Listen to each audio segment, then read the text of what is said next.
Selamat malam, salam sejahtera. Terima kasih karena bersama dengan saya di Nazilin Unity Channel. Ini satu kejutan paling besar untuk Tun Mahathir Mohamad. Ada orang menulis, habislah Tun Mahathir kali ini.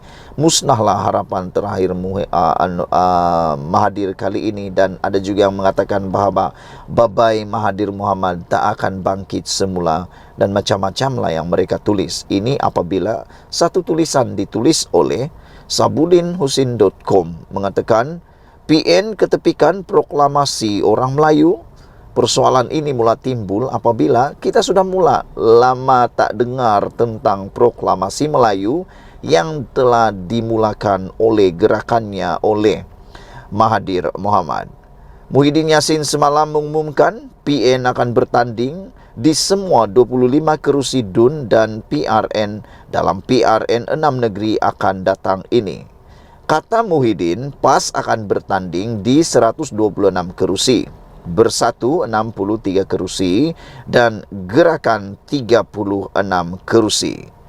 Rundingan kerusi berjalan dengan agak lancar, tiada perselisihan faham yang boleh mencetuskan masalah, dedah Muhyiddin. Kami dapat muktamadkan rundingan lebih awal berbanding tarikh pengundian yang masih belum diumumkan, katanya dalam satu sidang media di Ibu Pejabat PN di Kuala Lumpur. Turut hadir ialah Presiden PAS Hadi Awang, Presiden Gerakan Dominic Lau, dan barisan pimpinan tertinggi PN yang lain. Sebelum ini, selepas mengadakan rundingan meja bulat dengan parti-parti yang menyokong proklamasi orang Melayu, Tun Mahathir yang seolah-olah menobatkan dirinya sebagai Ketua Blok Pembangkang mengumumkan mereka bersetuju untuk tidak bertembung sesama sendiri dalam PRN akan datang nanti. Dalam rundingan meja bulat yang dihadiri beberapa pemimpin utama PAS dan pemimpin kecil Bersatu, tetapi tidak dihadiri Muhyiddin dan Hamzah Zainuddin selaku Ketua Pembangkang. Tun Mahathir turut menyebut pertemuannya dengan Muhyiddin akan diatur selepas itu. Bagaimanapun, di sebalik Muhyiddin menyatakan kesediaan untuk bertemu dengan Tun Mahathir yang lebih dahulu mempelawannya untuk bekerja sama, tetapi sehingga kini tiada pertemuan berlangsung antara kedua-dua mereka.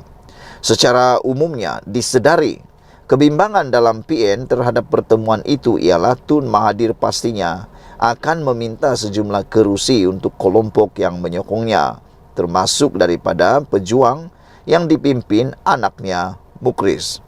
Hakikatnya kini mereka itu tiada kekuatan sendiri selepas hilang deposit pada PRU 15 lalu dan berharap dapat bernafas kembali dengan menumpang kekuatan PN. Malah Mukris tidak lama sebelum ini turut memohon untuk menyertai PN, tetapi telah ditolak dengan alasan penyertaan parti itu akan mengganggu proses pengagihan kerusi dalam gabungan tersebut. Semalam, sementara Tun Mahathir masih di luar negara dan tanpa menunggu perjumpaan dengan Muhyiddin berlangsung, PN secara rasmi telah mengumumkan dan memuktamadkan pembahagian kerusi antara mereka. Nampaknya, melalui pembahagian itu, tiada kerusi diperuntukkan kepada parti atau pihak lain selain parti dalam PN. Sekaligus ini bermakna PN telah mengenepikan Tun Mahathir dan proklamasi orang Melayu dalam menghadapi PRN 6 negeri mendatang ini. Masih mahu bertanding jugakah mereka yang bersama proklamasi orang Melayu, termasuk pejuang yang dipimpin Mukris dalam PRN nanti? Ditulis oleh Sabudin Husin. Apa pendapat anda sekalian? Adakah Mahathir akan mampu hidup lagi dalam politik selepas ini? Habislah Mahathir, kita boleh ucap bye-bye Tun Mahathir dan tak akan dapat bangkit lagi. Ikuti terus ulasan selepas ini. Selamat petang, salam sejahtera. Terima kasih karena bersama dengan saya di Nazilin Unity Channel. Saudara-saudara sekalian, seperti yang saya cakap petang tadi, ramai orang yang tak akan percaya apabila saya cakap saman terhadap Zuraida Kamarudin sebanyak 10 juta yang telah dimenangi oleh Anwar Ibrahim dan PKR dan telah disahkan di Mahkamah Tinggi dan diarah supaya Zuraida membayarnya. Saya kata itu baru permulaan. Saya kata next is mungkin Azmin Ali ataupun geng-geng PKR yang lain yang telah lompat parti sebelum ini dan menyertai pengkhianatan langkah Sheraton, meninggalkan PKR dan menyertai langkah Sheraton. Ramai orang mempersoalkan apa yang saya cakap. Ada yang mereka kata saya bermimpi di siang hari, di malam hari dan macam-macam lah. Tapi terbukti apa yang saya kata itu hanya satu permulaan. Itu satu permulaan untuk satu duluan yang bagus untuk undang-undang lompat parti. Akhirnya terbukti benar. Apabila pemimpin atau Setiausaha Agung PKR yaitu Saifuddin Nasution Ismail mengatakan saman PKR ke atas Zuraida hanya satu permulaan. Makna kata pada pendapat dan juga pemahaman saya, Zuraida mungkin adalah orang yang mungkin bukan terakhir, tetapi orang pertama. Dan mungkin akan lebih banyak lagi yang akan terlibat di dalam saman yang seterusnya. Itu sebab saya tanya kepada anda semua yang mengikuti channel konten ini, adakah anda juga setuju dan suka dengan tindakan ini? Bukan sekadar kepada PKR. Kita kena buka fikiran kita. Jangan hanya berpikir kepada PKR, tetapi kita berpikir kepada semua parti yang mana melibatkan Barisan Nasional UMNO, Bersatu, PAS, PKR, Gerakan DAP dan semualah parti-parti yang ada di Malaysia termasuk yang ada di Sabah dan Sarawak. Sepatutnya undang-undang seperti ini perlu dikuatkuasakan dari dahulu lagi. Selain daripada undang-undang lompat parti yang ada sekarang, perlu ada undang-undang seperti ini yang mana setiap calon yang akan bertanding perlu menandatangani perjanjian aku janji yang mana akuan itu harus diterima di mahkamah. Yang mana kalau mereka lompat parti setelah menang dan tidak ada apa-apa isu selain dipecat, mereka perlu membayar ganti rugi sekurang-kurangnya 10 juta seperti mana yang telah berlaku kepada Zuraida Kamarudin ini. Adakah anda setuju dengan saya? Kalau anda setuju, anda bermaksud anda setuju supaya ada kestabilan politik di Malaysia. Sila tinggalkan komen anda, tulis dalam ruangan komen di bawah ini apa pendapat kamu tentang apa yang saya kata tadi itu. Kamu setujukah bahwa setiap parti politik perlu ada undang-undang denda? Kalau dalam bahasa dusun, sogit. Diberikan denda dalam bentuk uang tunai kepada sesiapa yang mengkhianati parti dan lompat parti. Apabila Saifuddin Nasution Ismail mengatakan saman PKR ke atas Zuraida hanya satu permulaan, saya fikir ini sudah akan membuatkan lutut semua orang-orang yang lompat parti meninggalkan PKR dan menyertai langkah Sheraton mula bergegar dan tak tidur lena malam ini, terutamanya Azmin Ali. Selepas mahkamah hari ini mendapati Zuraida Kamarudin perlu membayar RM 10 juta kepada PKR, pemimpin kanan parti itu lantas mengingatkan ia hanyalah satu permulaan buat bekas wakil rakyat yang berpaling tadah sebelum ini. Setiausaha Agung PKR Saifuddin Nasution Ismail berkata, langkah seterusnya yang bakal diambil parti terbabit ialah membawa bekas ahli parlimen lain yang menyertai langkah Sheraton pada tahun 2020. Siapa lagi kalau bukan ketuanya Azmin Ali, bekas timbalan presiden parti PKR. Kami mulakan dengan Zuraida dan kami menang, kata beliau. Makna kata ini sudah satu duluan. Dan pastinya membawa ketakutan besar kepada Azmin Ali. Langkah seterusnya ialah ke atas bekas ahli parlimen PKR lain yang ikut keluar pada 2020 lalu, kata beliau. Fakta kesnya adalah sama. InsyaAllah peluang menang adalah cerah, katanya dalam kenyataan dimuat naik di Facebook hari ini. Malaysia Kini pagi tadi melaporkan Mahkamah Tinggi Kuala Lumpur mengarahkan Zuraida membayar RM 10 juta kepada PKR kerana berpaling tada daripada parti itu pada tahun 2020. Ketika itu Zuraida merupakan ahli parlimen Ampang untuk penggal ketiga. Peguam PKR Navpreet Singh berkata, keputusan tersebut dibuat Hakim Akhtar Tahir semasa prosiding dalam talian. Katanya, Akhtar berpendapat bond yang ditandatangani Zuraida semasa menjadi calon PRU 14 lalu adalah kontrak yang sah dan mengikat. Bahkan jumlah RM10 juta itu munasabah untuk menyekat seseorang ahli parti bertindak bertentangan dengan kepentingan parti, kata beliau. Hakim juga kata Nevbrit mengarahkan Zuraida membayar kos sebanyak RM50,000 kepada Planatif. Tidak ruang untuk khianat. Zuraida meninggalkan PKR dalam peristiwa yang menyaksikan kerajaan PH jatuh pada Februari 2020. Selain Zuraida, ada lagi ahli parlimen bertindak sama termasuk Azmin Ali yang ketika itu menjadi timbalan Presiden PKR. Selepas meninggalkan PKR, Zuraida menyertai Bersatu untuk seketika sebelum menyeberang pula ke Parti Bangsa Malaysia yang menyaksikan dia bersama penyokongnya berdepan dalam konflik dalaman. Semasa PRU15 dilangsungkan pada November 2022, Zuraida bertanding untuk mempertahankan kerusi Ampang, namun dia kalah, malah hilang wang pertaruhan.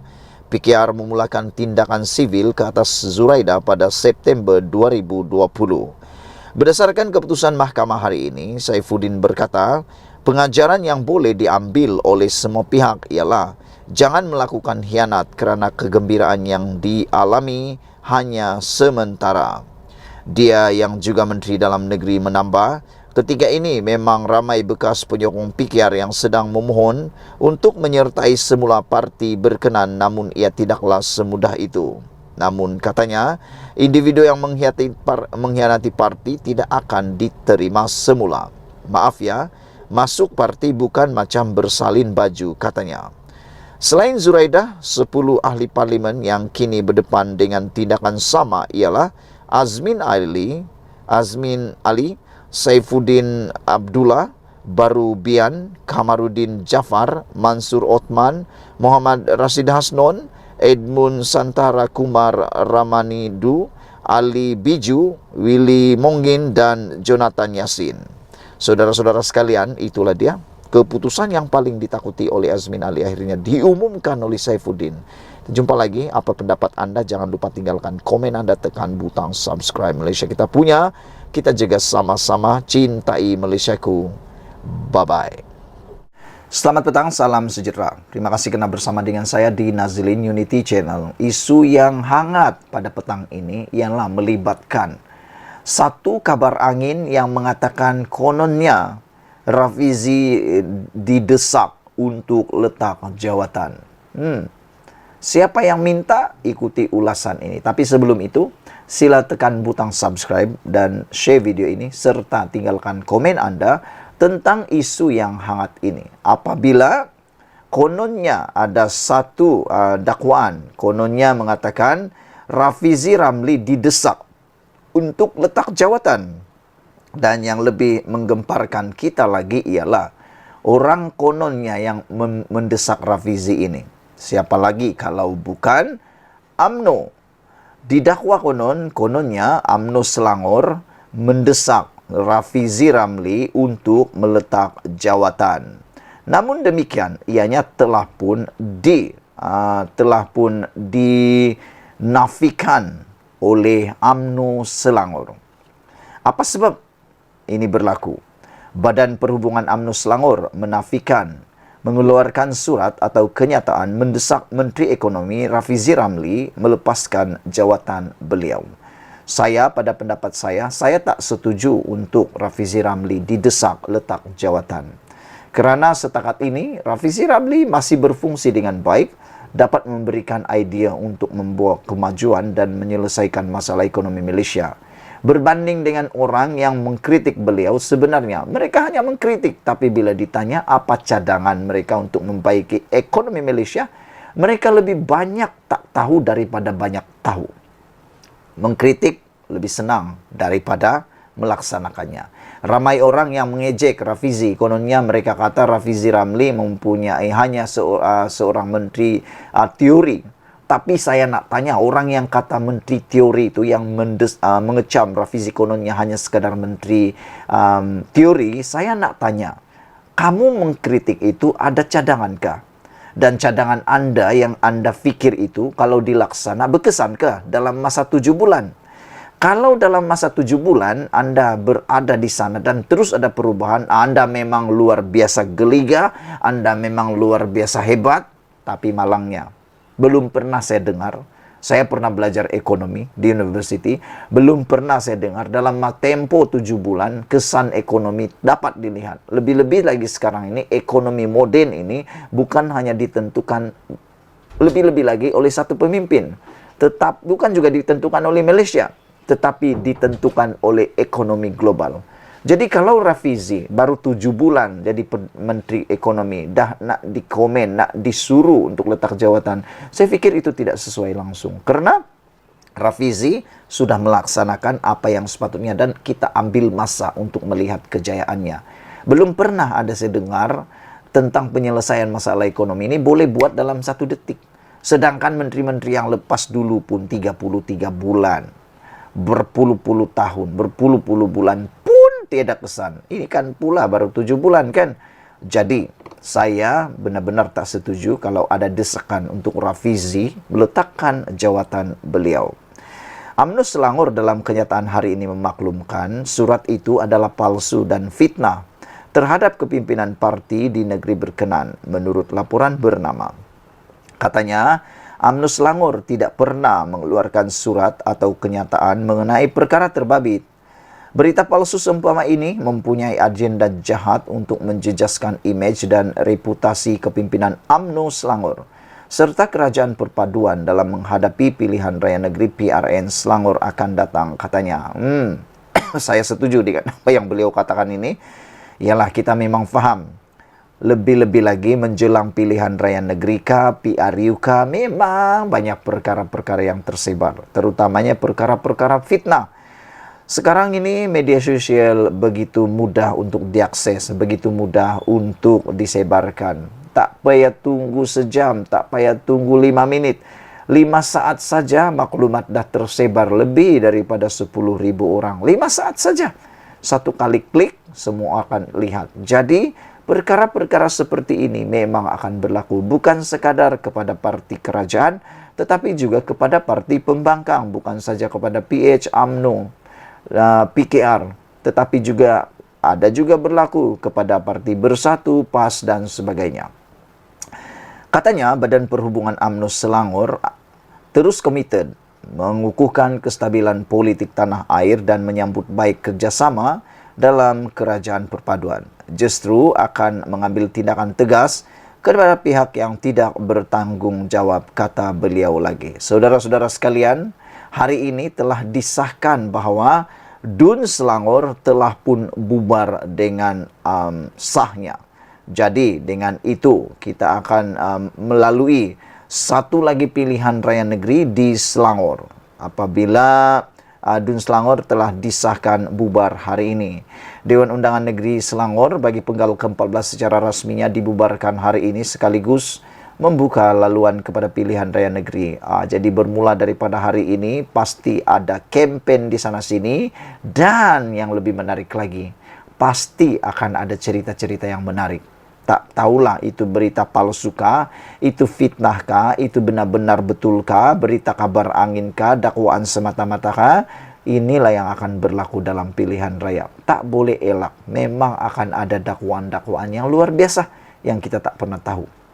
Pembubaran itu selaras dengan pengumuman Setiausaha Sultan Selangor, Datuk Muhammad Munir Bani pada Isnin lalu, selepas mendapat perkenan Sultan Selangor Sultan Sharifuddin Idris Shah.